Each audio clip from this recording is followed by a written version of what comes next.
আগামী 12 ফেব্রুয়ারি অনুষ্ঠেয় ত্রয়োদশ জাতীয় সংসদ নির্বাচন ও গণভোটে প্রার্থী হতে না পারলেও ভোট দেবেন 22 জন সাবেক সংসদ সদস্য ও মন্ত্রী। তাদের মধ্যে সাবেক মন্ত্রী হাসানুল হক ইনু, রাশেদ খান মেনন, সাদেক খান, ডক্টর ইনামুর রহমান সহ বেশ কয়েকজন প্রভাবশালী রাজনীতিবিদ রয়েছেন।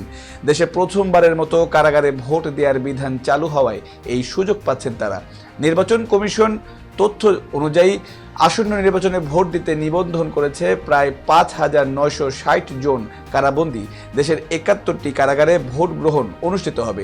এরই মধ্যে বুথ স্থাপন, ভোট দেওয়ার সময় ও স্থান নির্ধারণ সহ সার্বিক প্রস্তুতি প্রায় সম্পন্ন হয়েছে।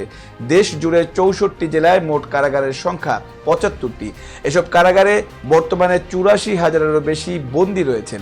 দেশের ইতিহাসে এই প্রথম কারাবন্দীরা সরাসরি জাতীয় সংসদ নির্বাচন ও গণভোটে অংশ নেয়ার সুযোগ পাচ্ছেন। ইকরামুল স্বাধীন, নিউজ 21 নিউজ ডেস্ক।